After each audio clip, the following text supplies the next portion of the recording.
মাননীয় স্পিকার, আপনাকে বিশেষভাবে ধন্যবাদ জানাতে চাই। আপনি স্পিকারের এই মাননীয় দায়িত্ব নেবার আগে আপনি মুক্তিযুদ্ধ মন্ত্রণালয়ের মাননীয় মন্ত্রী ছিলেন, অর্থাৎ আপনি আমার পূর্বসূরি, আমি আপনার উত্তরসূরি। সেজন্যে আমি আপনাকে ধন্যবাদ জানাই। মাননীয় স্পিকার, আপনাকে ধন্যবাদ জানাই। আপনি একজন খেতাবপ্রাপ্ত বীর মুক্তিযোদ্ধা। আপনি স্পিকারের চেয়ার অলঙ্কিত করে এই মহান জাতীয় সংসদকে মহিমান্বিত করেছেন। আপনাকে অনেক অনেক ধন্যবাদ জানাই।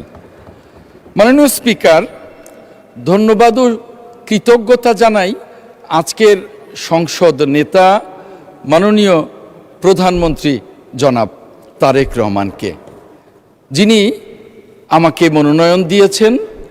আমি তার সার্বিক সহযোগিতায় জনগণের ভোটে নির্বাচিত হয়ে এই সংসদে কথা বলবার সুযোগ পেয়েছি।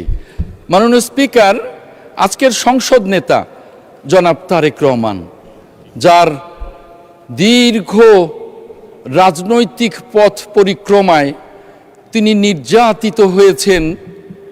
18 বছর তিনি বিলেতে বসবাস করেছেন, নির্বাসনে, একই সাথে চিকিৎসায়।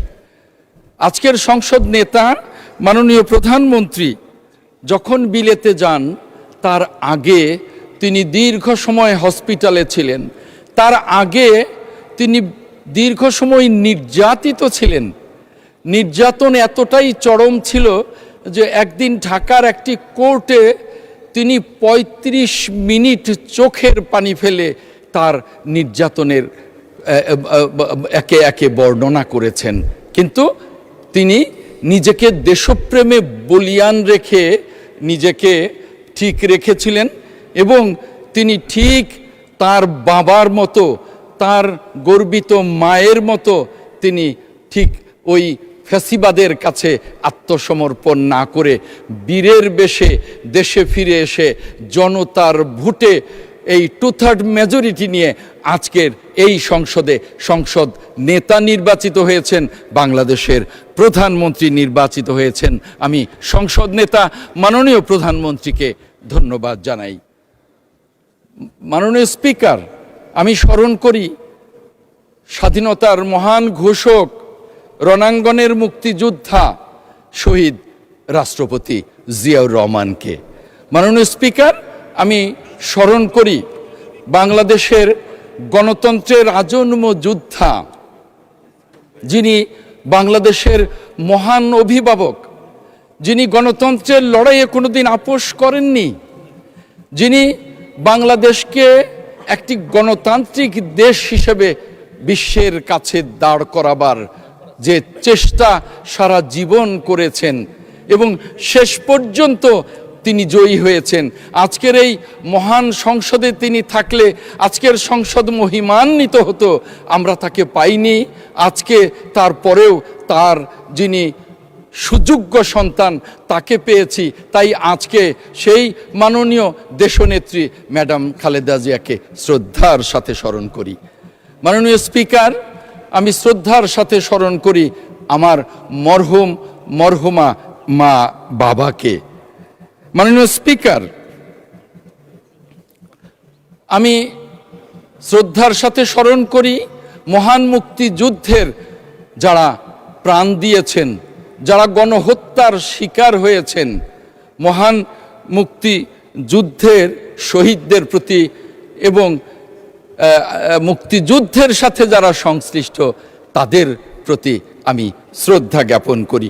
আমি শ্রদ্ধা জ্ঞাপন করি 90-এর সেই গণ অভ্যুত্থানের সাথে যারা ছিলেন, যারা শাহাদাত বরণ করেছেন এবং যারা নির্যাতিত হয়েছেন তাদের প্রতি আমি শ্রদ্ধার সাথে স্মরণ করি গত 18 বছর গণতন্ত্রের জন্যে যারা লড়াই করেছে, হাজার হাজার গুম হয়েছে, খুন হয়েছে, 60 লক্ষ বিএনপির নেতা কর্মী হামলা মামলায় নির্যাতিত হয়েছে, আমি তাদেরকে স্মরণ করি।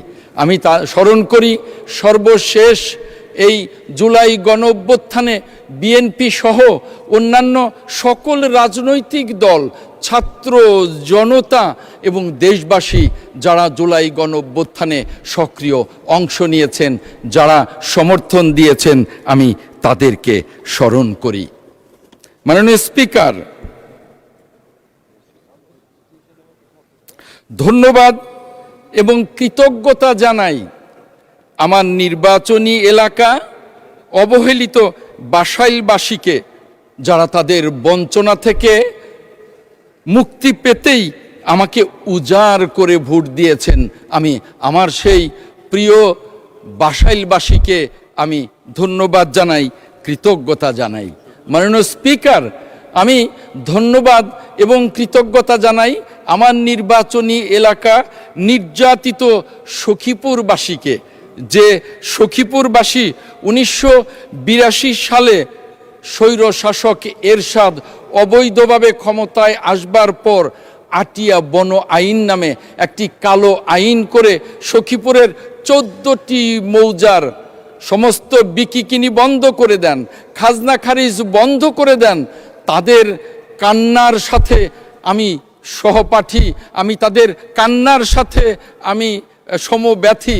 তারা অনেক আশা করে আমাকে ভোট দিয়েছেন, আমাকে ভালোবেসেছেন, আর সেই নির্যাতিত সখীপুরবাসীকে আমি ধন্যবাদ জানাই, আমি কৃতজ্ঞতা জানাই। মাননীয় স্পিকার, আমি আজকে ধন্যবাদ জানাই মহামান্য রাষ্ট্রপতিকে।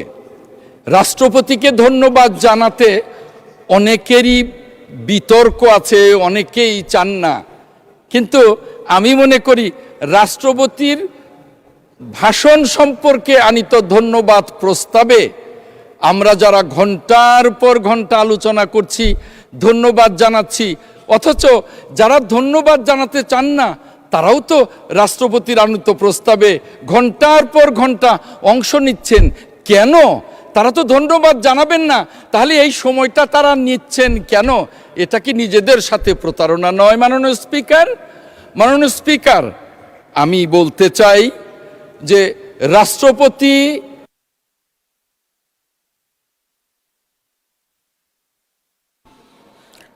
সময় অনেক কম, মাননীয় মন্ত্রী 2 মিনিটে শেষ করেন।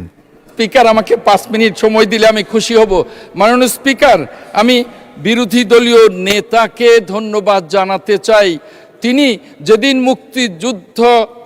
জাতীয় মুক্তিযোদ্ধা কাউন্সিলের বিল পাশ হলো, সেদিন ওই বিলে রাজাকার, আলবদর, আলসামস, রাজাকার সমস্ত কিছু লিখে থাকা সত্ত্বেও ওই বিলে তিনি যে বক্তব্য রেখেছেন, সেখানে ওই বিল সম্পর্কে কিছু না বলে আমাদের নেতা, বাংলাদেশের মহান মুক্তিযুদ্ধের ঘোষক শহীদ রাষ্ট্রপতি জিয়াউর রহমান এবং আমাদের নেত্রী, গণতন্ত্রের আজন্ম নেত্রী, দেশনেত্রী ম্যাডাম খালেদা জিয়াকে শ্রদ্ধা জানিয়ে বক্তব্য রেখেছেন। আমি মাননীয় বিরোধী দলীয় নেতাকে আমি ধন্যবাদ জানাই।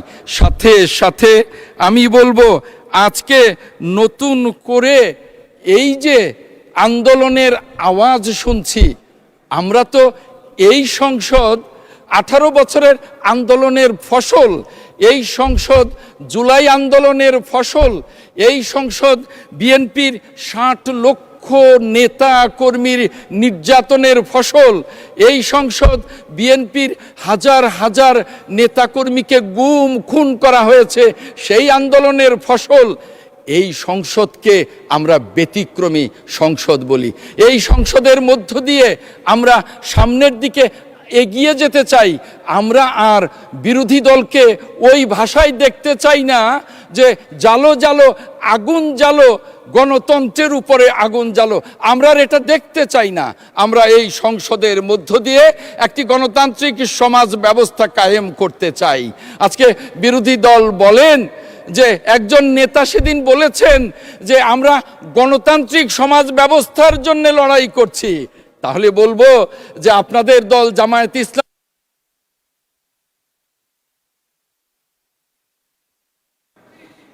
এক মিনিটে কনক্লুড করেন প্লিজ। মাননীয় স্পিকার, তাহলে আমি বলবো আপনারা যে গণতন্ত্রের জন্য লড়াই করেন, আপনার দলীয় গঠনতন্ত্রে কেন আপনারা গণতান্ত্রিক পদ্ধতি ফিরিয়ে আনেন না?